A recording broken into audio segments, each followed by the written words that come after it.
Acción Pública. La respuesta que usted se merece en política, arte, ciencia, conflictividad humana. Domingos de 9:30 a 11 de la mañana por Ondas de la Montaña, 1350M en su dial. Dirige y conduce José Abad Zuleta Cano.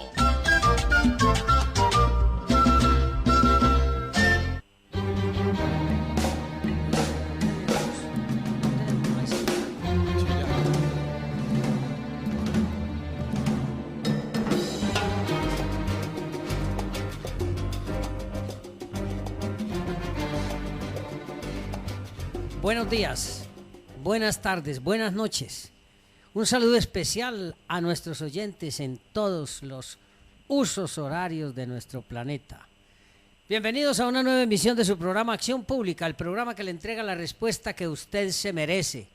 Los domingos de 9:30 a 11 de la mañana por la tradicional de Antioquia, Ondas de la Montaña, Acción Pública, la clase del domingo, siempre con los mejores invitados con conocimientos especiales para resolverle a nuestros oyentes en una forma didáctica y pedagógica todas sus inquietudes, una orientación académica básica para que usted, amable oyente, pueda formar su propio criterio y generar sus propias decisiones y sus propias orientaciones en una forma clara e ilustrada.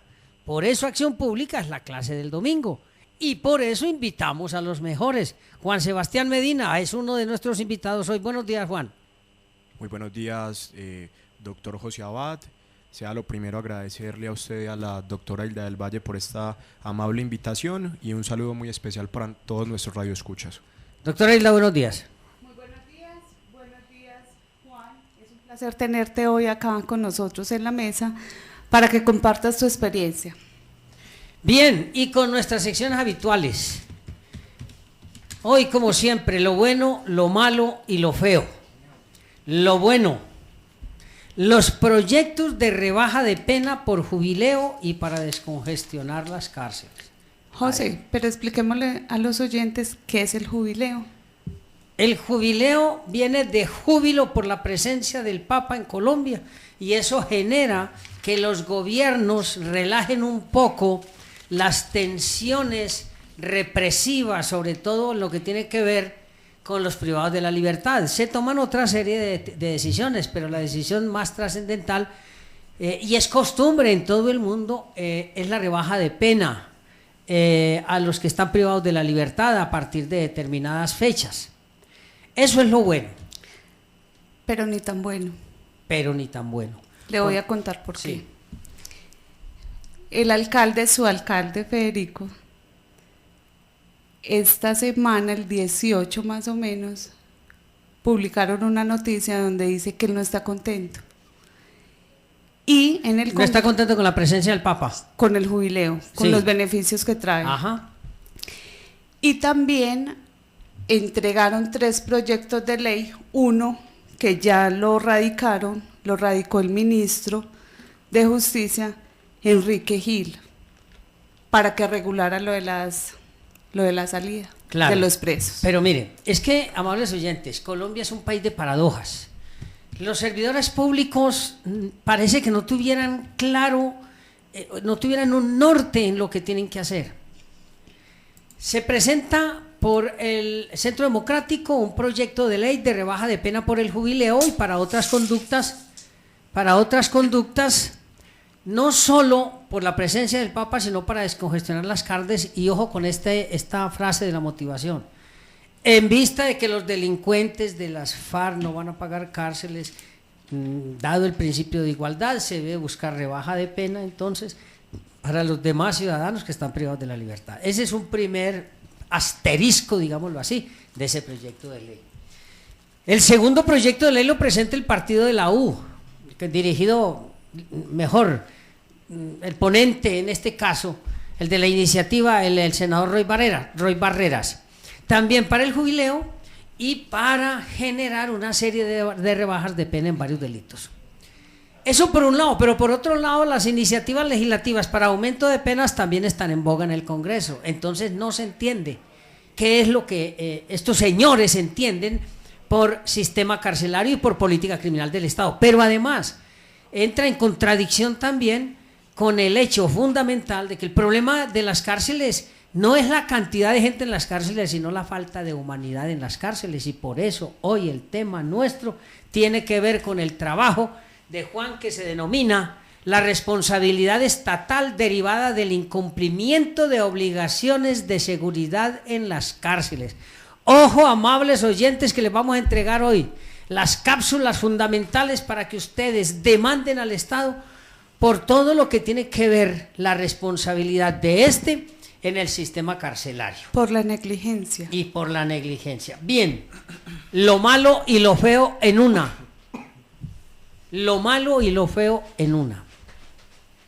Al problema carcelario, amables oyentes, al problema de inhumanidad, de hacinamiento, de irrespeto a los derechos humanos, se agrega la posición ultra burocrática de algunos servidores públicos que no entienden que están al servicio del público, que no entienden que no son reyes, que no entienden que no son más que nadie, que no entienden que su función es hacer posible la vida de los ciudadanos. Y entonces nos encontramos con que en las estaciones de policía que se han convertido en los centros de reclusión, los comandantes como el mayor Ortiz, comandante de la policía de Laureles, establece sus propias leyes para coartar el ingreso de los abogados a ese centro de reclusión. Entonces, al mal genio, a la grosería, a la arrogancia, a la prepotencia, se agrega esa autosuficiencia de generar una ley muy de él. Olvida que las leyes las hace el Congreso, pero él es como un pequeño dictador, entonces establece cortapisas para el ingreso de los abogados con una frase bien llamativa: tengo que controlar la seguridad de la estación de policía. Es decir, palabras más, palabras menos, los abogados defensores atentan contra la seguridad de la estación de policía. Mayor Ortiz, usted no es rey, usted no es presidente ni dueño de nada, usted está al servicio nuestro.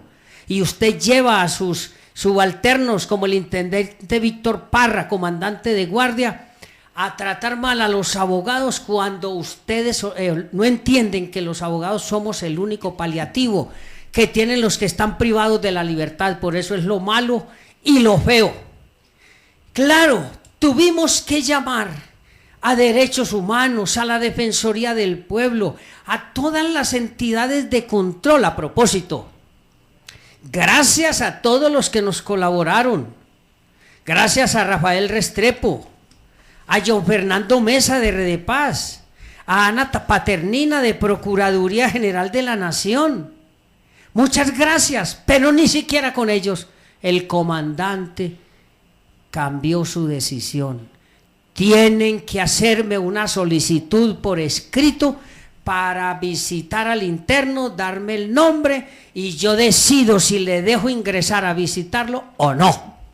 Claro, ya esto está no solo a nivel nacional, sino a nivel internacional, circulando, porque esta es una arbitrariedad absoluta del mayor Ortiz. Qué bueno que así actuara con los verdaderos delincuentes, pero generalmente estos personajes, estos entre comillas servidores públicos, se lucen y alcanzan su realización personal, simple y llanamente maltratando a quienes no tienen por qué maltratar y violando los derechos de los ciudadanos. José, pero acá lo grave no es que nos pidan, que nos soliciten un comunicado para pedir que nos dejen hablar con los que están presos. Acá lo más grave es la violación del derecho de ellos a la defensa. Es que cuando ellos están ejerciendo la función de una cárcel, Cuando usted va al IMPEC, a usted no les piden eso, ni le exigen eso. Hay unos requisitos Sí. y uno los cumple. Sí, Lo es grave correcto. de esto es la violación que hay con los derechos de ellos y Ya. obvio de nosotros. Claro, y además se olvida que hay una serie de principios internacionales y tratados internacionales como las leyes, el Tratado de Bangalore, que le dice específicamente a los jueces, a los fiscales, a los defensores, a los custodios, a los guardianes carcelarios, cómo deben comportarse con las personas que están solicitando sus servicios. Pero claro, no se le puede pedir peras al olmo, porque con el solo hecho de realizarse, obstaculizándole el ingreso a los abogados a las cárceles, parece que con eso logra el cielo o el nirvana o su mayor realización. Pero ya los organismos de control están realizando las investigaciones. Por eso es lo malo y lo feo, y muy feo, y ojalá entidades como la Defensoría del Pueblo, entidades como Procuraduría, se ocupen seriamente de lo que significan las actuaciones de estos personajes al violentar los derechos, no solo el derecho del defensor a ejercer su profesión, sino el derecho del interno a que el defensor le visite. Bien, me hicieron una pregunta esta semana a raíz de la serie que está pasando Nat Geo sobre Marte. Las preguntas son varias y son muy interesantes. La primera, ¿esa película tiene algo que ver con la realidad o no? ¿Esa película está contando lo que puede suceder en Marte en 2030 o no? ¿Es Marte como lo muestran en la película? Bueno, la verdad es que hay varias obras sobre Marte. Recuerden, antes de esta serie, la que se presentó en cine, del director Ridley Scott, protagonizada por Matt Damon. Allí se muestran algunos aspectos de lo que es el viaje a Marte y la vida en Marte. Esta última película en televisión tiene varios aspectos novedosos. El primero, está manejada en dos tiempos, 2016 y 2033. Por un lado, se está mostrando las particularidades y las dificultades que tendría un viaje a Marte, y por otro, el viaje a Marte real. Se ha contado con la asesoría de los mejores científicos de la NASA, naturalmente, que está basada en el libro de Stephen Petranek, que escribió el libro Marte, ¿es posible la vida en Marte? Pero además lo llamativo de esta película es que no solo se queda en el aspecto de la ciencia ficción, sino que utiliza todos los mecanismos científicos y todos los elementos científicos de lo que realmente puede suceder en Marte.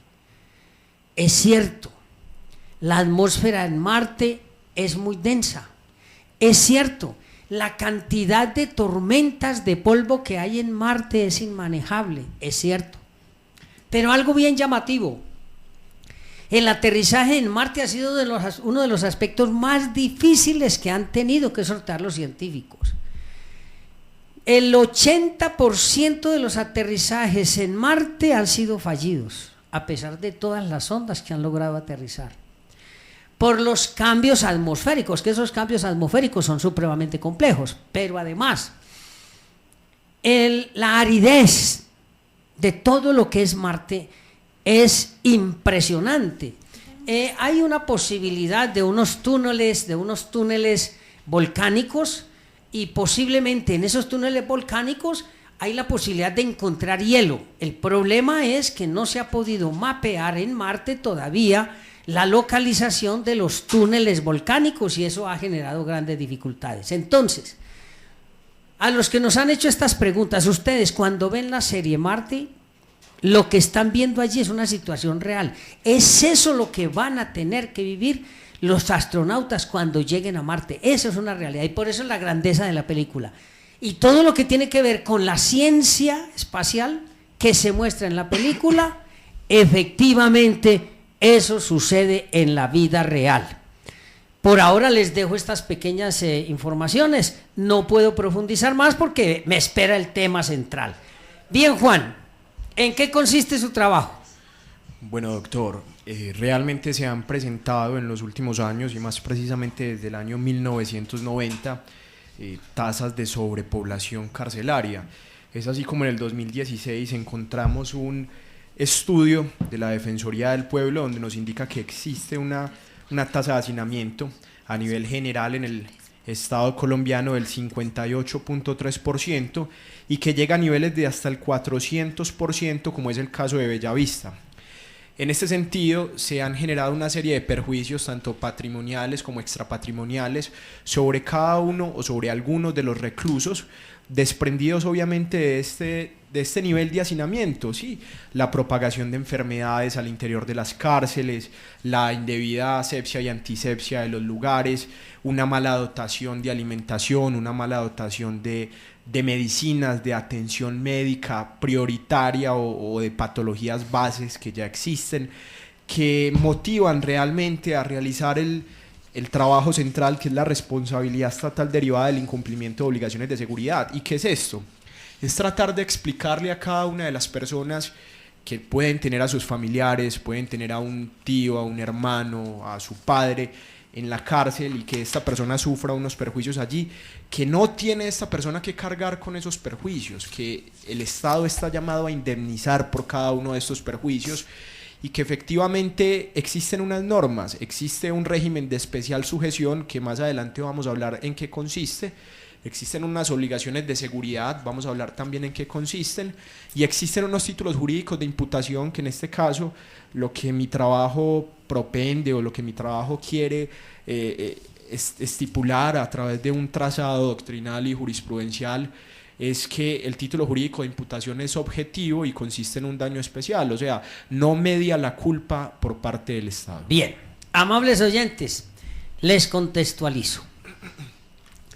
El Estado tiene a su cargo la guarda de la seguridad, de la vida y honra de los ciudadanos. Esa es una responsabilidad connatural a la organización estatal. En ese cumplimiento de esa seguridad de la vida y honra y bienes de los ciudadanos, pues tenemos el Código Penal y el Código de Procedimiento Penal y otra serie de normas como el Código Contencioso Administrativo, el Código Administrativo. Y aclaremos, las relaciones el Estado y ciudadanos las controla el derecho administrativo. Las reclamaciones del ciudadano frente al Estado se dan a través del derecho contencioso administrativo. Las relaciones entre el ciudadano y quienes cometen delitos a través del Código Penal, que es el Código de las Penas.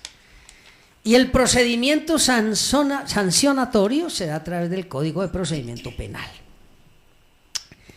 Además de eso, tenemos entonces que aquellos ciudadanos que se enfrentan al Estado por la comisión de un delito, dependiendo de la conducta delictiva cometida, se ven enfrentados a pagar la pena privados de libertad.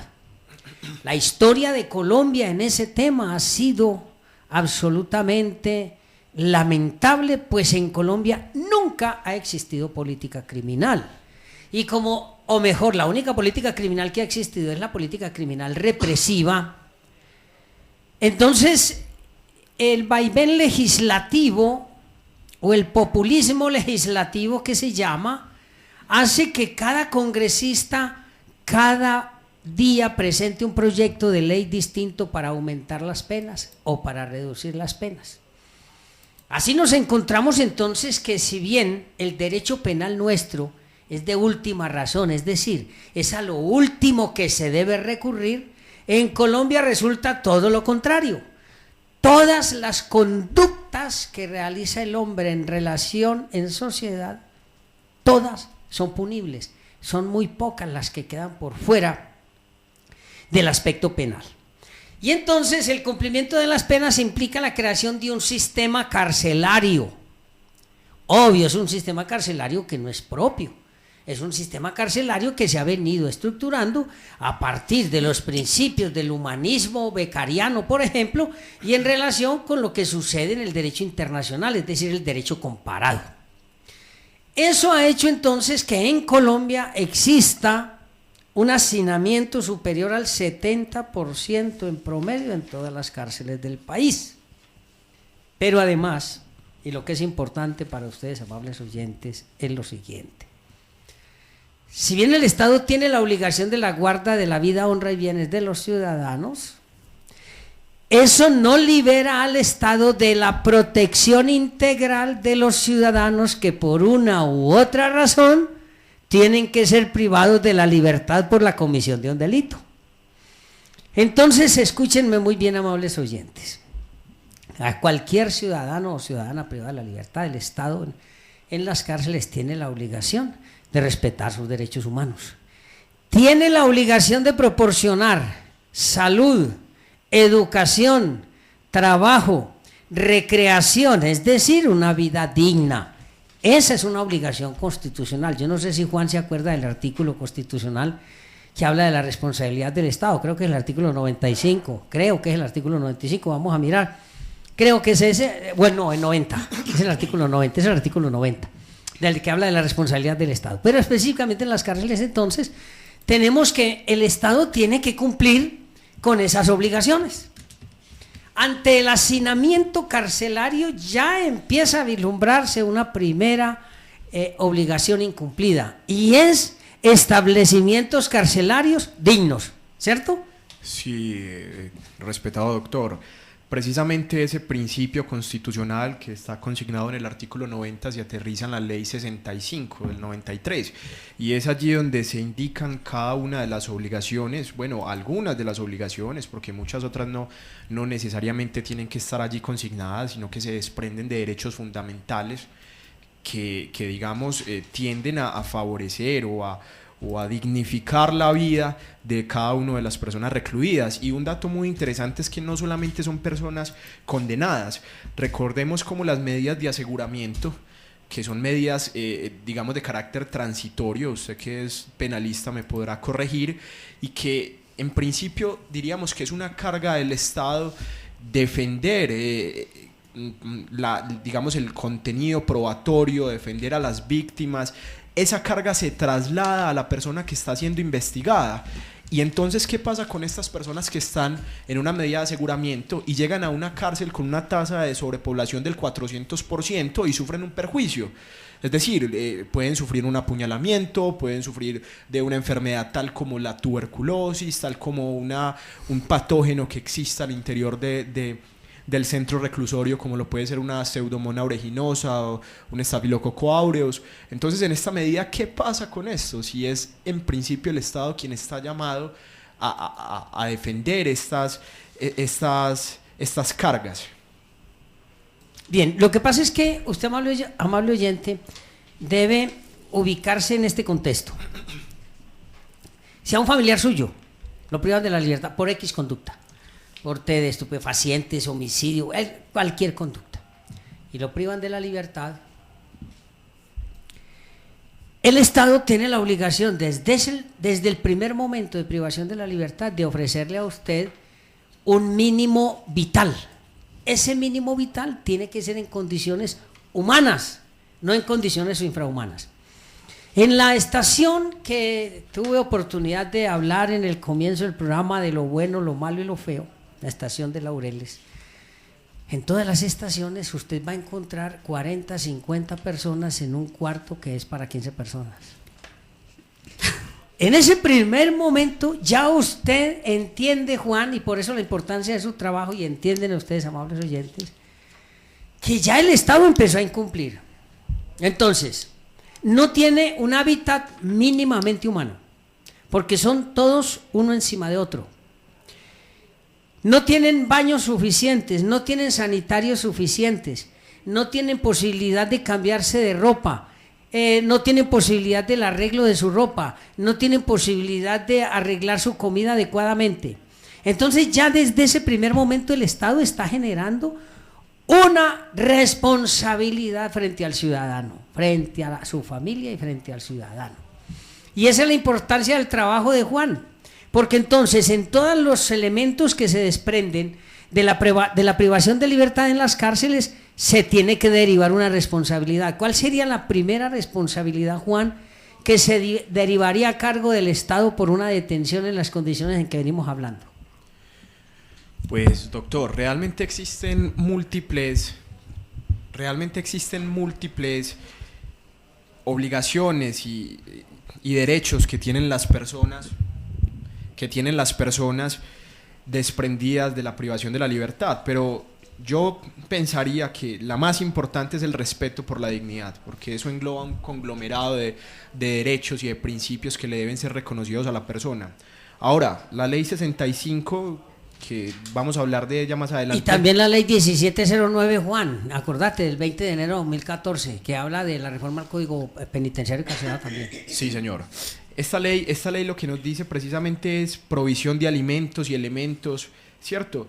Políticas y planes de provisión alimentaria, expendio de artículos de primera necesidad, dotación de un lugar de reposo, entre muchos otros. Entonces encontramos que desde la sola presencia de esa tasa de sobrepoblación, como usted lo está indicando, ya de allí se están desprendiendo una serie de incumplimientos en forma de cadena y el Estado estará llamado a responder por eso.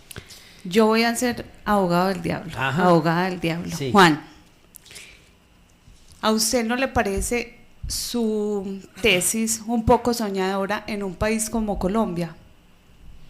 Mire, doctora, yo realmente comienzo las ponencias que he realizado haciendo un comparativo entre las cárceles en Noruega, sobre todo la cárcel donde está Anders Breivik, que es el carnicero de Oslo, las condiciones en las que están, y obviamente hay que contextualizar, el Estado colombiano no es Noruega, no es Dinamarca, no es ninguno de los países escandinavos. Es mucho peor. Quiero hacer como el contexto.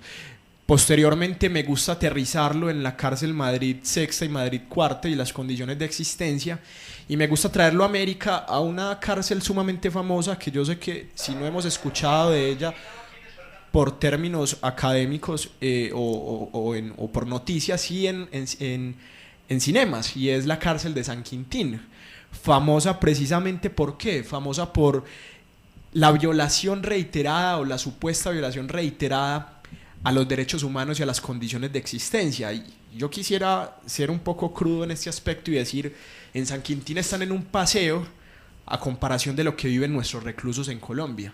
En todas las cárceles de Colombia.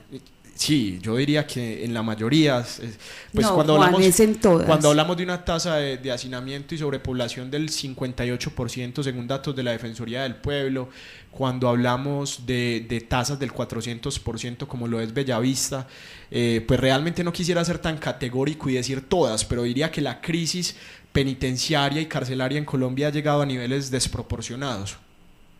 Pero miren, Juan, y miren, amables oyentes, si usted coge la ley 65, si usted coge la ley 1709, cualquier ley que usted coja en este país, usted inicia la lectura y usted dice, hombre, esto es una cosa maravillosa. Voy a hacer un ejemplo, Juan y amables oyentes. La ley 1709-2014 se despide precisamente buscando descongestionar las cárceles. El primer artículo es el artículo de la legalidad y ratifica la libertad de las personas. Toda persona es libre.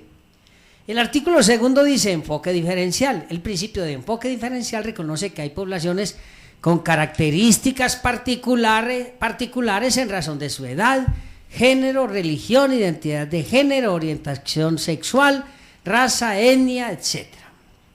Escuche muy bien. Artículo 3. Diferencia las penas y las medidas de seguridad. Y viene el primer dilema aquí, Juan. ¿Qué establecimiento carcelario en Colombia tiene locación para las medidas de seguridad? No. Y les aclaro, amables oyentes, cuál es la diferencia. Las penas se le imponen a las personas normales. Y aquí tengo que hacer un paréntesis para una felicitación a nuestras compañeras Lina María Noreña, Paulina Gómez, Mónica Cárdenas, a la misma doctora Hilda, que están elaborando una tesis bien interesante sobre la necesidad de estructurar las medidas de seguridad desde la formulación de imputación, porque aquí para eso no existe. Entonces las penas se le imponen a los normales y las medidas de seguridad a los que tienen algún tipo de trastorno. ¿Cuál es el problema? Que cuando se hacen las audiencias preliminares no hay una forma de determinar que existe en el ciudadano imputado un trastorno mental y en consecuencia se le priva de la libertad preventivamente en establecimiento de reclusión normal cuando debería ser objeto de un establecimiento de medida de seguridad. Ahí ya empieza la responsabilidad del Estado por incumplimiento de sus obligaciones. Ya hay un perjuicio. Claro, Vas a ya hay un tener perjuicio. mucho trabajo, Juan. Y si me permite, doctor, complementar lo que usted acaba de decir, la ley 65 en el artículo 63 habla de clasificación de internos. Los internos en los centros de reclusión serán separados por categorías, atendiendo a su sexo, edad, naturaleza del hecho punible, personalidad, antecedentes y conducta de salud física y mental. Entonces miremos cómo allí desde la sola ejecución, desde la sola administración ya de entrada se está incumpliendo con la ley. Bueno, obvio. Entonces, por eso es importante el tema de hoy, porque necesitamos ilustrarlos a ustedes, amables oyentes, sobre esta problemática. Yo tengo que ir a unos mensajes, pero antes debo invitarlos a una diplomatura. La Universidad Autónoma Latinoamericana, diplomaturas en conciliación en derecho. Días martes y miércoles, horas 5 a 9 p.m., lugar un aula, duración 120 horas. Inicia el 28 de mayo de 2007, inversión 1 millón para particulares, descuentos del 30% para estudiantes egresados de un aula, 25% de descuento en posgrados de un aula, 20% para egresados, docentes y empleados de un aula, no se acumulan descuentos. También diplomado en insolvencia económica de la persona natural no comerciante. Este tema es importantísimo para las personas que tienen su negocio y no saben que pueden declararse en insolvencia económica, pues este diplomado le enseña cómo hacerlo. Diplomado en insolvencia económica de la persona natural no comerciante, días martes y miércoles, horas 5 a 9 p.m., lugar un aula, duración 120 horas, inicia el 18 de abril de 2017, inversión 1.200.000 pesos, descuentos del 25% para estudiantes de posgrado en un aula, 20% para egresados, docentes y empleados de un aula, no se acumulan descuentos. Coordinación académica, Centro de Mecanismos Alternativos de Resolución de Conflictos y Extensión Universitaria. Pago con tarjetas de crédito o débito en la caja de la universidad o consignar a nombre de Universidad Autónoma Latinoamericana en la cuenta corriente del Banco de Bogotá número 11830873-3 o a la cuenta corriente de Bancolombia 63303-5250-81. Matrículas en Educo. Estos son los diplomados entonces recientes ahora en la Universidad Autónoma. ¿Dónde queda el respeto de la dignidad humana en la legislación colombiana? Vamos a unos mensajes comerciales y ya regresamos. Usted está escuchando Acción Pública.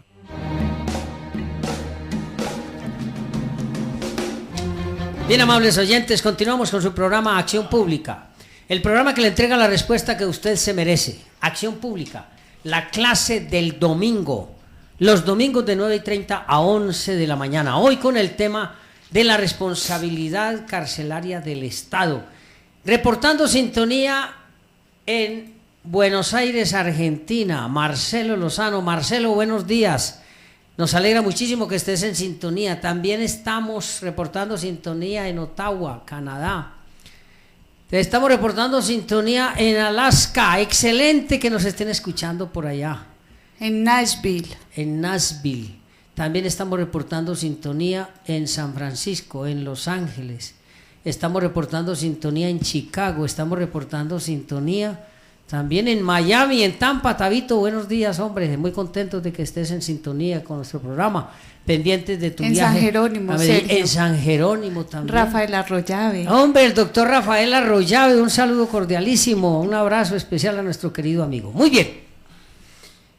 ¿Dónde queda el respeto a la dignidad humana? Miren, estoy leyendo algunos artículos de la ley 1709, que es una ley del 20 de enero de 2014, por medio de la cual se reforman algunos artículos de la ley 65 del 93, de la ley 599 del 2000, o sea, el Código Penal, de la ley 55 del 85 y se dictan otras disposiciones. El artículo primero habla de la legalidad, el segundo de enfoque diferencial, el tercero de penas y medidas de seguridad, el cuarto habla de la ratificación del respeto a la dignidad humana. ¿No cree usted, Juan, que si fuéramos lógicos y coherentes, el primer artículo sería ratificar el respeto a la dignidad humana? Completamente, doctor. Y eso nos está significando entonces que la dignidad humana pasa a un segundo plano. Y ahí es donde tiene trascendencia el trabajo que usted está haciendo. Porque no es lo mismo, o no se puede derivar responsabilidad cuando hay igualdad horizontal o cuando hay igualdad o desigualdad. ¿Cómo me lo dijiste ahora? Doctor, realmente la esencia es que la persona recluida no está en unas condiciones de igualdad frente a la persona particular. Sometida. Está sometida al imperio del Estado, se le está limitando una serie de derechos y por lo tanto la jurisprudencia ha sido clara en que está en un régimen de especial sujeción.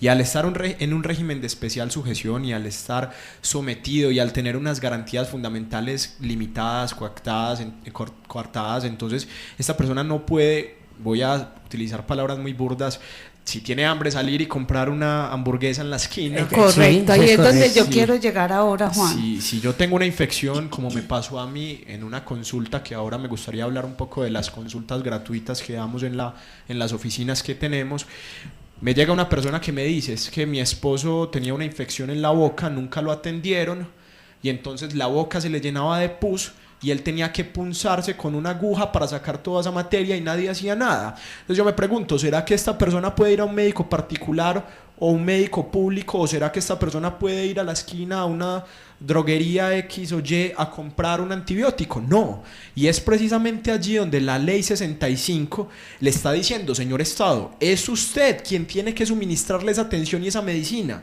Es usted precisamente quien tiene que suministrarle la alimentación, y si no lo hace, entonces tendrá que existir una reparación conforme al artículo 140 de la ley 1437. Entonces básicamente es esa especial sujeción que tiene la persona, y es una relación no horizontal sino vertical en relación al Estado. Correcto. Pero ahí es cuando yo entro con mis preguntas, porque entonces tú estás diciendo, bueno, el señor no puede salir, no le pueden ingresar el medicamento, entonces tiene que haber un derecho de petición. ¿Cuánto se demora un derecho de petición? ¿Cuándo entras tú a acudir para que esa persona lo puedan atender? Esa es la parte difícil de todo este tema. Por eso yo te decía, yo voy a ser la abogada del diablo, porque hay que hacer toda una tramitología para poder llegar a que le den el medicamento al señor. Mire, doctora, aquí ha existido un problema muy grande, y es que el abogado se ha convertido en un reparador y no en un sujeto de prevención, en un medio de prevención.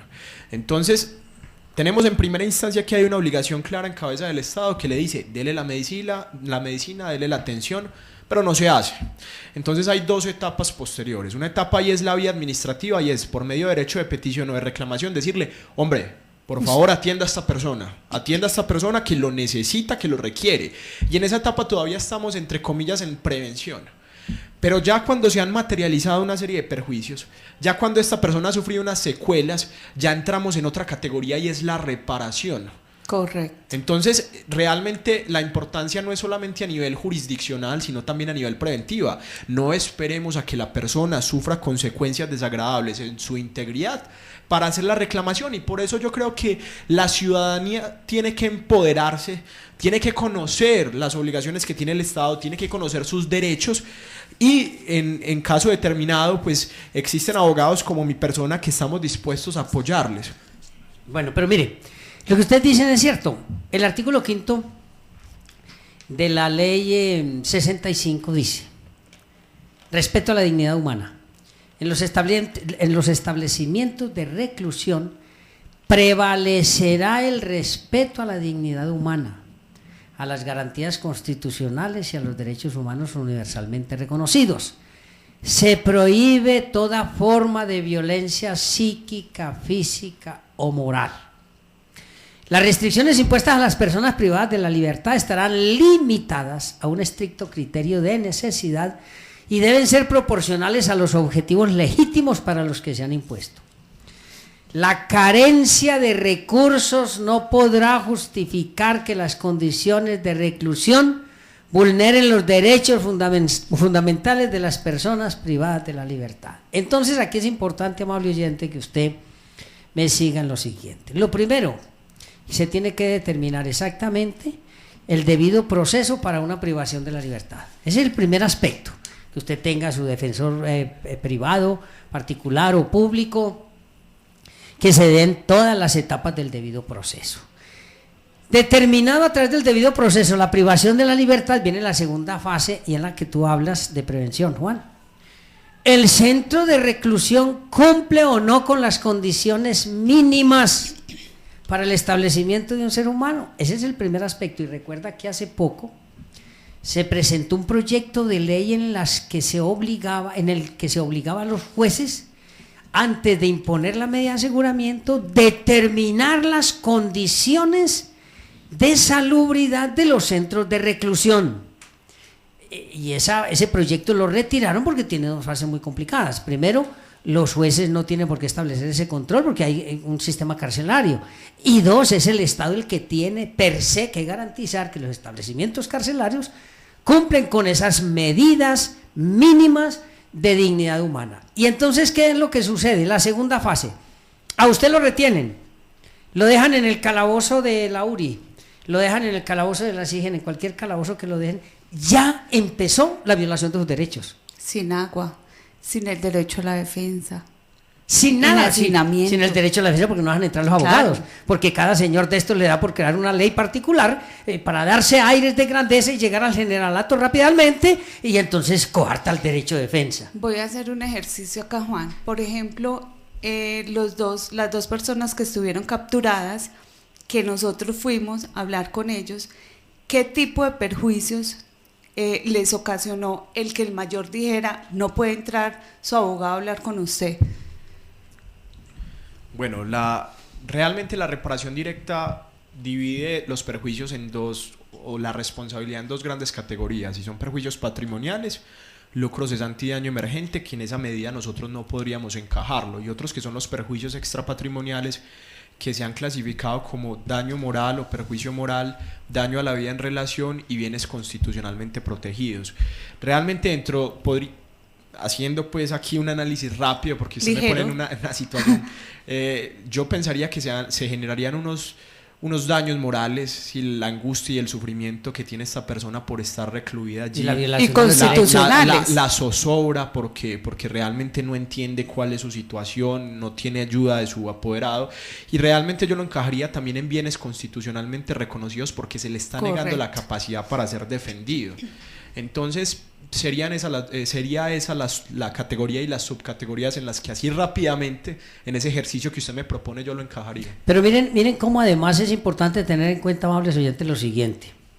Desde el primer momento que lo retienen a usted, lo llevan a una estación de esas a vivir debajo de unas escalas, como bien la estación de Laureles, 3 señoras o 2 señoras privadas de la libertad hacinadas debajo de unas escalas, con todos sus coroticos y sus cosas allá, que uno siente que está en la época de las cavernas. Entonces, ahí ya empieza ese primer problema. Pero el otro problema, y por eso tu trabajo es muy importante, y ojalá se tenga en cuenta, es el siguiente: el cumplimiento de la vía gubernativa para empezar todo el trabajo demostrativo de los perjuicios que usted ha sufrido. Y ahí viene la pregunta, Juan: ¿cuándo se concretan los perjuicios y cuándo se debe iniciar el trámite para demandar al Estado y lograr que pague los perjuicios? Esto para ustedes oyentes es muy importante. Bueno, doctor, realmente la configuración de los perjuicios, que como le digo son de diferente naturaleza, de diferente índole, se puede realizar de diferentes formas. Si por ejemplo yo sufro, o se puede materializar y concretar en diferentes formas. Si por ejemplo usted está en la cárcel y hay una obligación de seguridad, pero a usted le dan una puñalada y lo dejan cuadrapléjico o parapléjico, entonces allí se van a desprender unos perjuicios como un daño emergente. ¿Y en qué consiste el daño emergente? Es cuánto tengo que invertir yo para reparar ese daño o para mitigar esas consecuencias del daño, ¿cierto? En esta medida entonces podríamos hablar de que esta persona va a requerir ayuda de un tercero. Allí, desde que la persona ya requiera de la ayuda de un tercero, se materializó o se perfeccionó ese perjuicio, porque ya esa persona no puede valerse por sí misma, claro. Necesita a alguien que lo ayude a ir al baño, necesita a alguien que lo desplace, en fin. Hablamos de otro tipo de perjuicios, y es desde el mismo momento en el que yo comienzo a sentir esa angustia, esa zozobra, o si yo pierdo, por ejemplo, una pierna o un brazo desprendido de un patógeno que residía allí, como puede ser una pseudomonas aeruginosa, que dadas las angustiantes condiciones de salud que tienen las cárceles, pueden o tienen mejor presencia. En esa medida, en el momento en el que yo la pierdo, comienzo a sufrir un perjuicio extrapatrimonial, como es un daño a la vida en relación. Yo soy una persona joven de entre 25 y 35 años, disfrutaba ir a jugar fútbol, disfrutaba salir a caminar, ya no lo puedo hacer en la misma forma en la que lo hacía con anterioridad a sufrir esto. Entonces son múltiples las formas de perfeccionamiento y los perjuicios que se pueden materializar. No sé, doctor Abad, si con esto yo respondí su cuestionamiento. Sí, naturalmente que sí, pero quiero agregar lo siguiente, amables oyentes. Mire, ¿por qué contextualizamos al comienzo las obligaciones que tiene el Estado? Pues porque los asociados tenemos deberes. Y el primer deber que tenemos los asociados pues es no delinquir. Hay un sinfín de fórmulas que permiten establecer por qué en determinadas circunstancias se delinque. Pero ese es un asunto. El otro asunto tiene que ver es con la obligación del Estado de la seguridad y de la salud, de la educación de los privados de la libertad. Porque es que a usted lo sanciona el Estado por haber cometido un delito. Pero la sanción, ni por lo menos en Colombia, es eterna, porque aquí no hay cadenas perpetuas, ni la sanción en ningún código contempla que a usted, por ser condenado por haber cometido un delito, la sanción es un acto de venganza de la sociedad. En ninguna parte dice eso. Es el fin. Doctor, si me lo permite, realmente yo creo que tenemos un problema cultural muy grande. Y usted dice, no, esta persona realizó X o Y acto punible. Entonces la respuesta usual es no, que esta persona se pudra en la cárcel, y es una especie de revancha de la sociedad, y no es esa la razón. La razón de las cárceles es convertirse en centros de resocialización, y ese realmente es el fundamento del derecho penal. Pero aquí hemos desvirtuado totalmente eso y lo hemos convertido en una especie de venganza, como usted lo denomina, una especie de venganza de la sociedad, y estamos totalmente como cultura, como sociedad, errados en ese concepto. Claro, miren, a ver, dime, no. Miren ustedes que en la antigüedad existía la ley del talión, ojo por ojo, diente por diente. Claro que dijo por ahí Mahatma Gandhi, ¿no? Que donde eso se popularizara quedaríamos todos ciegos. La venganza por los de arriba. Claro, empezando por los de arriba. La venganza social es una de las características históricas. Entonces, lo que tenemos que tener muy claro es que la obligación del Estado, cuando lo logra demostrar que usted es responsable, porque es el Estado el que tiene que demostrar que usted es responsable, no demostrar usted su inocencia como creen algunos, porque a usted o a nosotros se nos presume inocentes. Es el Estado el que tiene que demostrar responsabilidad. Luego de eso, impone una pena. Pero la pena tiene que ver con la rehabilitación, la resocialización, la reeducación, un principio general de prevención y un principio particular de prevención. Esos son los objetivos de la pena. Y entonces esos objetivos en las cárceles se tienen que cumplir desde el momento mismo en que usted ingresa allí como un ser humano digno, independiente del delito que haya cometido. Porque otro problema cultural que existe, Juan y amables oyentes, es el siguiente. Porque una persona delinque independiente del delito que haya cometido, más de uno se llena la boca diciendo, y es que ¿por qué lo defienden? ¿Y por qué lo tienen que defender? Y es que ¿por qué le tienen que dar buen trato en las cárceles? Porque existe esa visión de venganza social. Yo le voy a contar una anécdota, Juan. Y exigen pena de muerte en un Estado social de claro, derecho. En una audiencia hace poco, que tuve la oportunidad de intervenir, los familiares de las víctimas querían tomarla contra este defensor. No entendían que la mejor forma de legitimación del Estado es el debido proceso y que a nadie se le presume responsable sino inocente, pero ya la querían tomar conmigo porque yo no tenía por qué estar defendiendo a esos personajes, pues porque además ellos creían que por mis buenos oficios de pronto iban a quedar impunes, y yo les decía, es que el problema no es la impunidad, el problema es el debido proceso. Entonces mire usted el problema cultural tan grande. Si desde allí, cuando no se ha decretado siquiera la responsabilidad, ya hay ciudadanos queriendo acabar con los imputados y los acusados, ¿qué podemos esperar? Y los abogados que los están defendiendo. Claro. Es que precisamente, doctor Abad, el surgimiento de la jurisdicción, el surgimiento del derecho es para evitar la autotutela. Claro. O sea, ese es el principio básico de la jurisdicción, pero no tenemos una real formación en estos aspectos. Entonces es donde las personas tienen que comprender y analizar un poco más para no tomar ese tipo de actos. Y como usted lo dice, realmente ese respeto por las formas, ese respeto por el debido proceso es el que se legitima en un determinado momento la condena. Bueno, Juan, me preguntan aquí, entonces, ¿qué es lo que hace su oficina? Sí, es una pregunta muy interesante. Doctor, nosotros hacemos jornadas de consultoría donde atendemos a las personas que hayan sufrido, que sufran perjuicios en relación a este tema en particular carcelario y en relación al tema hospitalario también, perjuicios que estén en cabeza del Estado. Las consultorías y las asesorías no tienen ningún costo en relación a los aspectos preventivos y en relación al aspecto reparador.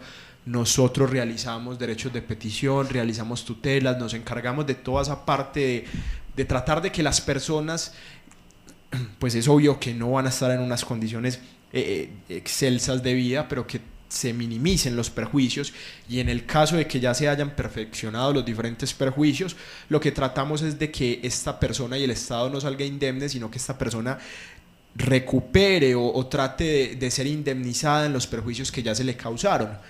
Eso es básicamente lo que hacemos en mi oficina, que se llama Villegas y Ríos Abogados. Uno de los consultorios queda en la avenida del Poblado, en el edificio Plaza del Poblado, y el otro queda en Bello. Tenemos Juan, 2 puntos de atención. Cuéntanos cómo fue el trabajo de campo que hiciste en estos días en Bellavista. Nosotros hemos repartido publicidad, nos hemos dirigido hasta allá, hemos hablado con las personas, tratando de buscar madres, esposas, hijos que sepan que sus familiares están en condiciones no aptas de existencia, de vida, y que hayan sufrido perjuicios, para hablarles sobre los derechos que tienen, para capacitarlos. Y también hemos hecho jornadas de atención realizándoles o agendándoles citas en las cuales nosotros lo que hacemos es hablarles realmente de estas situaciones y de cómo pueden actuar. ¿Ya tienen más o menos un quantum de gente que ha ido con ustedes? Pues yo en este caso tengo que ser muy sincero con usted, y es que las personas no se empoderan de esto. Entonces no han sido demasiadas las que se han acercado, pero precisamente hoy hago extensiva esta invitación. Si sabemos de un familiar, un vecino, una persona que esté en estas condiciones, que haya sufrido perjuicios o que tenga unos perjuicios inminentes que se les vaya a causar, por favor, tomemos en cuenta que efectivamente esto no tiene por qué ser así. Entonces cuéntale a los oyentes dónde te pueden localizar, el teléfono, dirección. Pues básicamente el teléfono es 304-388-2386. Esa es como la línea de celular que tenemos activa para todo el tema de responsabilidad intracarcelaria y hospitalaria, y pues en caso de que lo requieran pueden agendar y nosotros los estaremos atendiendo, ya sea que le quede fácil en la oficina del edificio Plaza del Poblado o en la oficina que tenemos ubicado en Bello, al lado del Éxito de Niquía, en Niquía, al lado del Éxito de Niquía. Repitamos el teléfono despacio. 304-388-2386, y si me permiten, sí, claro, les voy a dar otro.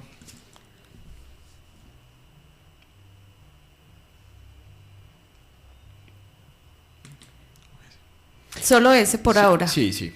Bueno, muy bien, amables oyentes, entonces tengan en cuenta que en esta oficina, cuando usted o un vecino, un familiar tenga un problema de violación de derechos por parte del Estado, en esta oficina los van a atender. Juan, me pregunta aquí un oyente si ustedes cobran por cada consulta. No, señor, el servicio de consulta, el servicio de asesoría es gratuito. Realmente, e inclusive cuando nosotros ya estamos en el tema jurisdiccional, que es el tema de reparación, el servicio es a cuota litis. Para quienes no lo saben, cuota litis es a resultado. O sea, si el resultado es positivo, obviamente este abogado va a tener unos honorarios desprendidos del éxito, pero en toda la etapa preventiva no existe ningún pago por parte de la persona. Pero entonces tú me contabas antes, la consulta es gratis, sí, pero el elaborar, por ejemplo, los requisitos de un derecho de petición, ¿eso tiene costo? No tiene ningún costo, doctora. Okay. Bueno, entonces escuchen muy bien, amables oyentes. La consulta es gratis. cualquier actividad previa, como un derecho de petición o una acción de tutela, es gratis, ¿cierto? Bueno, sí, señor. Bien, pero además es muy importante que tengan en cuenta toda la gama de perjuicios que pueden sufrir. Me pregunta doña Mariela de Caldas: José, Juan me puede decir si yo, que estoy estudiando Derecho, estoy privado de la libertad y no me dejan continuar estudiando Derecho, ¿el Estado tiene responsabilidad en el tiempo que yo me demore haciendo la carrera? Bueno, Los oyentes tienen preguntas complejas, Juan, y usted es el que sabe. ¿O qué tipo de perjuicios pueden reclamar? Yo quisiera ser muy franco para no generar falsas expectativas, y es que en la responsabilidad el problema es un problema probatorio. Pues uno desde el punto de vista teórico podría encajar de mil formas ese perjuicio. El problema está, y no solamente en la dialéctica y en la certeza con la que uno plantee la posible demanda, sino también tener en cuenta que es un juez, un tercero, quien falla, y que realmente tiene que ameritar el perjuicio para que haya una condena. O sea, tampoco soy partidario de abrir ese abanico en formas desproporcionadas. Falsas expectativas, sí, con los oyentes. Yo trato de aterrizar esto, y en esa medida pues pienso que no es demandar por demandar, hay que ser muy, muy juiciosos y muy respetuosos con ese tema. En síntesis, doña Mariela, habría que analizar el caso específico. Es triste tener que dar esa respuesta, pero en particular sí. Bueno, pero entonces hay otra pregunta. A mí me privan de la libertad por X delito. Y diferenciemos entre los que estamos acusados y los que estamos condenados. Yo estoy acusado por el delito X, estafa, lo que usted quiera. Bueno, resulta que yo llego al patio. Como en el patio están los caciques y los que mandan, yo no le hago caso a nadie allá y me dan 3 puñaladas. Yo estoy apenas acusado, no estoy condenado. Resulta que me lesionaron y perdí la movilidad de una mano. Termino el juicio y me absuelven. ¿Puedo demandar al Estado? Perfectamente. Allí existirían yo creería que 2 vías de reparación, o más que 2 vías, 2 tipos de demandas. La primera demanda sería por privación injusta de la libertad, que ha sido reconocida por el Estado. Y la Aunque ha habido talanqueras, ¿no? Sí, ha habido sí, talanqueras, y muchas, pero bueno. Por supuesto, pero yo pienso que hay una línea jurisprudencial clara en el sentido de reconocer indemnización por este tiempo que se pierde, sí, ¿cierto? Allí entonces, digamos que sería la jurisdicción y la fiscalía la que estaría llamada a responder por este tiempo. Y la segunda sería el incumplimiento de una obligación de seguridad por parte del IMPEC y el Estado, y se desprenderían unos perjuicios que para el caso en concreto serían un lucro cesante, y es cuál es la pérdida de capacidad laboral que se desprende de la movilidad de este brazo en relación a cuánto devengaba o devengo yo, ¿cierto? Por la vía probable. Unos perjuicios también a nivel de daño emergente, como cuánto tengo que invertir yo en terapias, en consultorías, en medicinas. Unos perjuicios de índole extrapatrimonial, como el sufrimiento que me causa yo ya no tener movilidad en una mano, el dolor, la angustia. Un daño en la vida en relación, porque yo las actividades cotidianas de mi vida ya no las puedo realizar de la misma forma, entre muchos otros. Entonces, en esta medida pensaría que para la pregunta en concreto sí existirían 2 tipos de demanda, en ese caso en concreto por la vía contenciosa. Bien, pero es muy importante, amable oyente, que usted no pierda de vista lo siguiente: todo en la jurisdicción es necesariamente probatorio. Usted no puede ir simplemente en una demanda a decir me lesionaron y ya, y por eso tengo que cobrar 2.000 millones de pesos. No es tan sencillo. Y eso es muy importante tenerlo en cuenta, porque si bien el estudio que ustedes han realizado es un estudio que es importante, la ligereza conceptual en algunos casos hace que se tergiversen ese tipo de estudios. Sí, doctor, realmente antes de ser impulsivos o irrespetuosos con la jurisdicción, nosotros hacemos un estudio previo, y en el caso de que la persona esté pretendiendo algo que no le veamos un sustento jurídico y fáctico, simplemente se le dice, porque hay que ser muy claro con la persona y con su sufrimiento, y decirle: mire, en este caso en concreto realmente este abogado no avisora una posible demanda, o no avisora los perjuicios como usted los está planteando o los quiere hacer ver. Bien, amables oyentes. Yo tengo otra pregunta, Juan. Sí. ¿Eso aplica solo para la persona que está interna o para la familia? Yo, que soy la mamá de Jerónimo Posada y no puedo entrar a verlo porque me negaron no le puede entrar la droga, la comida, cualquier Pero tipo de cosa. además, Juan, vea, don Jorge pregunta, mi hijo está en detención domiciliaria y le pegaron una puñalada. Ese es el caso típico, don Jorge. Con el mayor de los gustos le atiendo su caso y hablamos. Para la pregunta que hace la doctora Hilda, realmente es una muy buena pregunta, debo decirlo. Hay víctimas directas y víctimas indirectas en el ámbito, Yo sería indirecta. en el ámbito de la responsabilidad, y lo que denominan víctimas de rebote. En este caso estarían también llamadas a recibir un resarcimiento, pero tendríamos que estudiar con detenimiento el caso y cómo configurar los perjuicios. Bueno, en el siguiente segmento me gustaría mucho que planteáramos la clase de víctimas y la clase de perjuicios. Sería que lo planteamos a continuación porque tengo que hacer este anuncio, ¿sí? Bien, amables oyentes, una invitación de la Universidad Autónoma Latinoamericana, diplomaturas. La primera, en conciliación en derecho, días martes y miércoles, horas 5 a 9 p.m, lugar un aula, duración 120 horas. Inicia el 28 de marzo de 2017, inversión $1.000.000 para particulares, descuentos del 30% para estudiantes de pregrado de un aula, 25% para estudiantes de posgrado de un aula, 20% para egresados, docentes y empleados de un aula, no se acumulan descuentos. Segunda, diplomatura en insolvencia económica de la persona natural no comerciante. Recuerden, insolvencia económica de la persona natural no comerciante. Días martes y miércoles, horas 5 a 9 p.m, lugar un aula, duración 120 horas, inicia el 18 de abril de 2017. Inversión $1.200.000, descuentos 25% para estudiantes por grado de un aula, 20% para egresados, docentes y empleados de un aula. No se acumulan descuentos.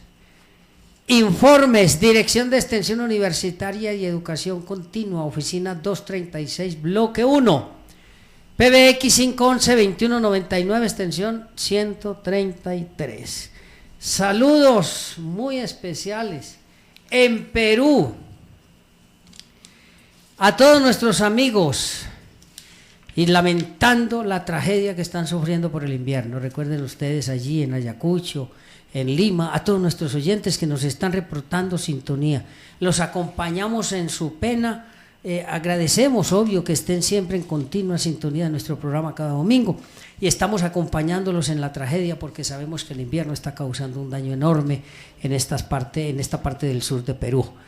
Entonces los acompañamos en su dolor.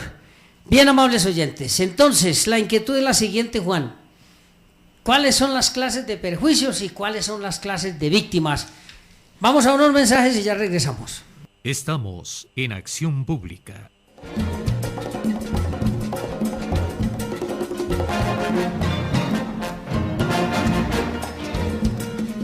Bien, amables oyentes, continuamos con su programa Acción Pública, el programa que le entrega la respuesta que usted se merece. Los domingos de 9:30 a 11 de la mañana por Ondas de la Montaña, la tradicional de Antioquia, 1350 AM. Nos escuchan vía internet, iTunes, 1350 AM, Ondas de la Montaña. En Facebook, 1350 AM, Ondas de la Montaña.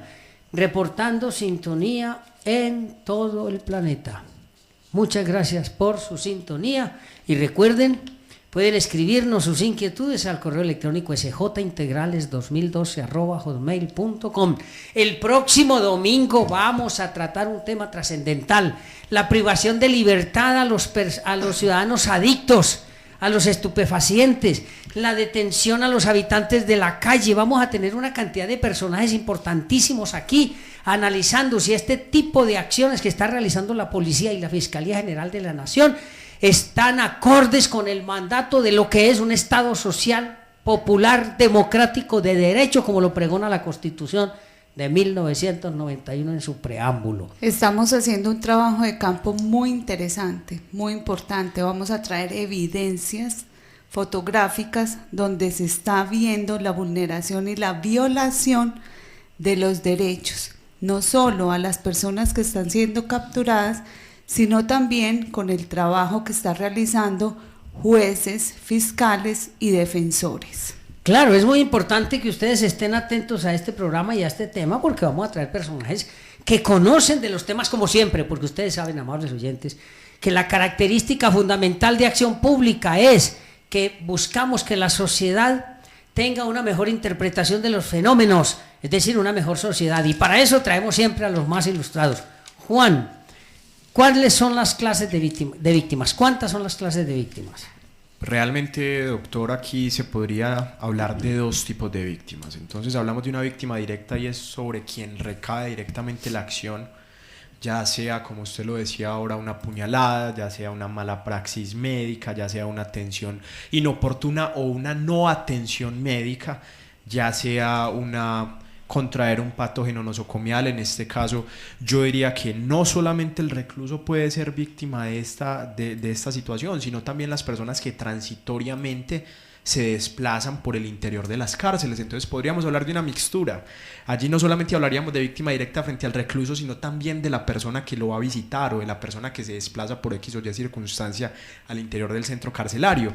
Y hablamos de otra modalidad también, y son las víctimas indirectas. Entonces, si yo estoy viendo que mi hijo queda cuadrapléjico, parapléjico, si yo estoy viendo que mi hijo pierde una mano, si estoy viendo que mi hijo sufrió una perturbación, por ejemplo, en el órgano visual, entre muchos otros, hombre, a mí como mamá, como esposa, como hijo, yo sufro porque mi papá ya no es una persona que esté, entre comillas, completa, que se pueda proyectar hacia la sociedad de la misma forma en la que lo hacía antes. En esta medida entonces se materializan unos perjuicios sobre terceros, llamados también víctimas de rebote. Bien, víctimas de rebote. ¿Qué clase de perjuicios se pueden reclamar?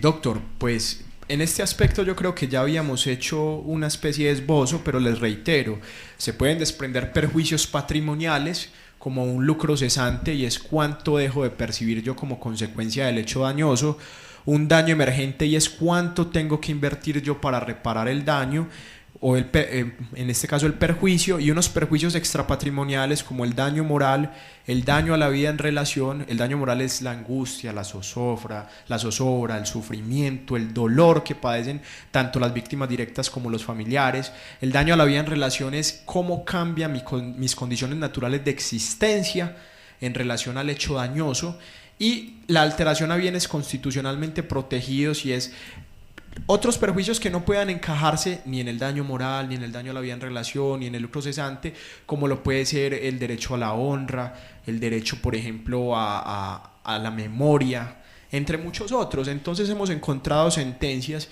y en esta medida el actual ministro de Justicia, el doctor Enrique Gil Botero, un excelso abogado, y espero que él pueda hacer algo por esta situación actual carcelaria que es deplorable.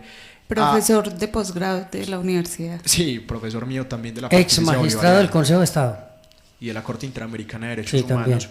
En esta medida él ha sido pionero en esto. Entonces recuerdo el caso, por ejemplo, de unas siamesas que por una falla en la prestación del servicio médico fueron retiradas del vientre de su madre, y apenas tenían 6 meses. Estas niñas mueren como consecuencia de esto, y la condena del Consejo de Estado, que no versó sobre un aspecto netamente patrimonial, ordenó que se pusiera una placa en recuerdo de estas menores a las afueras del hospital.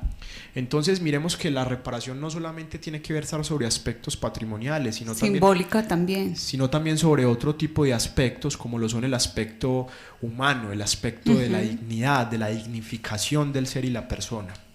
Muy bien, pero no olviden, amables oyentes, todo es probatorio, no es de simple especulación. Con la intervención de nuestro amigo Juan hoy y su trabajo, usted, amable oyente, tiene la posibilidad entonces de analizar con la gente de su oficina todos los detalles para demandar al Estado. Hay que exigirle al Estado. El Estado exige demasiado y da muy poco. Por eso es tan importante que en este tipo de programas siempre estemos con los mejores, porque ellos son los que nos van a ilustrar suficientemente en torno a los derechos y a la realización de nuestros derechos. Bien, Juan, de su trabajo, ¿qué conclusiones fundamentales han obtenido? Sí, mire, lo primero es hablar de que existen obligaciones en cabeza del Estado que no son obligaciones de medios. En esta medida quiero decir que no son obligaciones de medios, sino de resultado, obligaciones de seguridad, en que el Estado no solamente se libera de la responsabilidad por prestar el servicio, sino que el Estado se obliga a realizar actos, o sea, concretos, como cuál. Es una obligación de resultado dar alimentos, es una obligación de resultado dar, brindar la atención en salud. Otra cosa distinta es que la atención en salud tenga o no tenga una mala lex artis, una mala práctica, pero por lo menos se obliga a que efectivamente va a prestar ese servicio. Es una obligación de seguridad, una obligación de resultado, el garantizarle a la persona su integridad física. Entonces, desprendido de esas obligaciones de seguridad, hablamos de un título jurídico de imputación objetivo. ¿Qué quiere decir un título jurídico de imputación objetivo? Que no media la culpa, sino que es un título jurídico en el cual, presentado el hecho, materializado el daño, el título sería el daño especial y por lo tanto el Estado estaría llamado a responder. Esa sería una de las mayores conclusiones, y también el hecho de que exista un régimen de especial sujeción que ya ha sido tratado por la jurisdicción.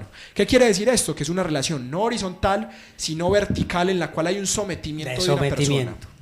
Esas serían básicamente las conclusiones a grandes rasgos. Bien, cuando se dice imputación objetiva, a los estudiantes de maestría, recuerden, esto tiene que ver básicamente con una excepción en el Código de las Penas nuestro. ¿Por qué? Porque el Código Penal es culpabilista, es decir, se tiene que demostrar la relación de causalidad y la culpa, es decir, en las diferentes modalidades de culpa. Cuando hablamos de la imputación objetiva es porque no hay que demostrar la existencia de la intención de causar el daño, es meramente objetiva, es decir, el resultado.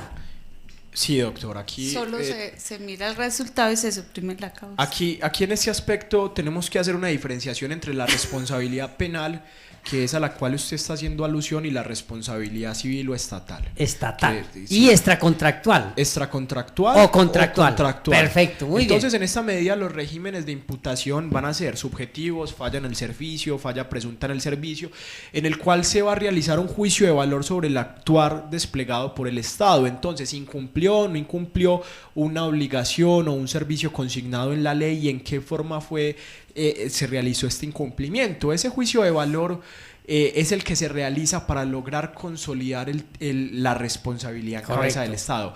Pero cuando hablamos de títulos jurídicos de imputación objetiva, como lo es el riesgo excepcional, el riesgo aleatorio, el riesgo conflicto, y en esta medida el daño especial, hablamos de que no media ese juicio de valor, sino que simplemente, si usted crea un riesgo y se materializa un perjuicio como desprendimiento de ese riesgo, ¿por qué? Porque se genere un beneficio a favor del Estado, o porque haya una dosis alta de aleatoriedad, o porque exista, como en el caso del riesgo conflicto, que no sé si lo queramos tocar más adelante, y es sobre las víctimas del conflicto armado. Sí, más adelante podríamos tocar. Muy interesante. Se materialice este tema del riesgo conflicto, o cuando exista un acto, y este tema es muy interesante, un acto administrativo que es legal, que cumple con todas las condiciones, pero que materializa un daño desmesurado, un daño que rompe con el equilibrio de las cargas públicas. Se presenta otro evento de responsabilidad objetiva, que es el daño especial. Entonces lo hablamos, por ejemplo, podríamos hablar del hecho de una construcción de una obra pública de gran magnitud, y esta obra pública cumple con la totalidad de las normas, ¿cierto? Se realizó en la forma en la que debía, tiene actos administrativos realizados en una debida forma, pero existen unos tenderos, unas tiendas, unos kioscos que están a los bordes de la carretera, y como consecuencia de esa obra pública quiebran, o sea, las personas no pueden seguir operando. En esa medida se materializa un daño especial. Existe un acto administrativo legal, una obra que cumple con todo. Correcto, sí. Pero estas personas no están en la obligación de soportar esa desigualdad en las cargas públicas, y por lo tanto el Estado está llamado a responder. Y esto se hace extensivo, por ejemplo, a la privación de la libertad, porque la privación se hace por medio de un acto legal. Claro. Usted pudo haber delinquido, no pudo haber delinquido, puede ser una medida de aseguramiento, usted está en la cárcel por un acto que es legal, pero hay una ruptura en el equilibrio de las cargas públicas y hay un régimen de especial sujeción, y por lo tanto el Estado está llamado a responderle. Bueno, muy bien la aclaración, porque ya ustedes, amables oyentes, saben entonces que pueden analizar con la oficina del doctor Juan todos estos aspectos tendientes a mirar la viabilidad de demandar al Estado para que el Estado responda por el incumplimiento de sus obligaciones. ¿Qué otras conclusiones obtuvieron de su trabajo, Juan? Pues a ver, ya en el aspecto social es la falta de empoderamiento que tienen las personas con estos temas, y debemos hacer un trabajo muy grande para que las personas conozcan sus derechos, conozcan sus obligaciones y busquen asesoría de la Defensoría del Pueblo, de la Personería, de los defensores públicos, de las facultades de derecho, para que esto no siga perpetuándose. A mí un trabajo que me parece sumamente lindo y que fue dirigido por la doctora Hilda fue poner en la facultad una cantidad de fotografías sobre el estado actual de las cárceles. Pero eso no lo hice yo, o sea, eso se publicó después de un trabajo de campo, por decirlo así, de los seguimientos que yo hago a las cárceles, ¿cierto? A mí eso me parece, doctora, sumamente lindo y es contextualizar. Y doloroso. Doloroso sí, pero realista, y por eso claro. Yo comienzo con ese paralelo entre la cárcel noruega donde está Anders Breivik y la cárcel colombiana, y San Quintín, la famosa cárcel, y es que, hombre, en San Quintín están en el paraíso en comparación a lo que viven nuestros reclusos. ¿Cómo será la peor cárcel de los Estados Unidos? Y es un paraíso en comparación con las cárceles de aquí. Pero me quiero devolver un poquito. Cuando tú dices que la gente, en la parte social la gente no conoce, yo ahí tengo como mis dudas. Yo creo que la gente conoce a qué tiene derecho, lo que creo es que no cree en el sistema, en los sistemas, porque usted va a la personería y no, o sea, no, voy a generalizar, ¿cierto? Pero ahí se queda. Usted va a la Defensoría del Pueblo y hay muchas personas que dicen, ahí se queda. O sea, no, yo pienso que es que le falta no solo conocer, sino que estas entidades, como tienen tantas quejas y hay tanto problema social, hay un momento en el que queda ahí y se queda como en stand-by, porque la gente se queja, pero no tiene respuesta. Yo quisiera hacer un salvamento allí de voto en relación al Consejo de Estado. Y es que el Consejo de Estado, como órgano jurisdiccional encargado de declarar y de condenar al Estado en los casos de incumplimiento de este tipo de obligaciones, ha sido categórico, y han sido sentencias altas en contra del Estado a favor de los reclusos. Entonces la invitación también sería a que hagamos uso de este medio, hagamos uso del contencioso administrativo y no le tengamos miedo ni a la conciliación ni a la demanda contencioso administrativa por reparación directa, porque es que ese es el mecanismo que nos dota no solamente la ley 1437 de 2011, sino también la Constitución. Entonces es cierto lo que usted menciona, pero también es cierto que existen mecanismos jurisdiccionales para llegar a ese resarcimiento. Bueno, es muy importante tener en cuenta lo anterior, amables oyentes, porque efectivamente la inoperancia en algunos sentidos del sistema judicial puede alejar a la gente de ese tipo de acciones, pero usted no puede desmayar. Lo importante es que usted le reclame al Estado el incumplimiento de sus obligaciones, eso es lo más importante. Por eso, Juan, ya para terminar por hoy, repitamos tu número de teléfono y la dirección, y si tienes un correo electrónico, pues también, porque es muy importante, amables oyentes, que ustedes se empoderen, es decir, que se apropien de este tipo de procedimientos, y más con la ayuda de una oficina como la de Juan. Sí, muy buenos días a todos los oyentes de nuevo que están aquí en la transmisión. Quisiera darles el celular, y es el 304-526-4437. Esa es la línea directa del tema intracarcelario, o sea, es una línea netamente destinada al tema intracarcelario. Repito, 304-526-4437, línea directa intracarcelaria de la oficina a la cual pertenecemos. Perfecto, entonces recuerden, amables oyentes, el número telefónico y se ponen en comunicación. UNAULA invita a las diplomaturas. Universidad Autónoma Latinoamericana invita a la diplomatura en conciliación en Derecho los días martes y miércoles de 5 a 9 p.m. Lugar, Universidad Autónoma Latinoamericana. Duración 120 horas. Inicia el 28 de marzo de 2017. Inversión $1.000.000. Para los particulares, con descuento del 30% para estudiantes de pregrado de UNAULA. 25% para estudiantes de posgrado de un aula y 20% para egresados, docentes y empleados de un aula. No se acumulan descuentos. Segunda diplomatura en insolvencia económica de la persona natural no comerciante. Días martes y miércoles, dura 120 horas, inicia el 18 de abril de 2017 de 5 a 9 p.m. los martes y miércoles. Inversión 1.200.000 pesos, descuentos 25% para estudiantes de posgrado de un aula, 20% para egresados, docentes y empleados de un aula, no se acumulan descuentos. Coordinación académica, Centro de Mecanismos Alternativos de Resolución de Conflictos.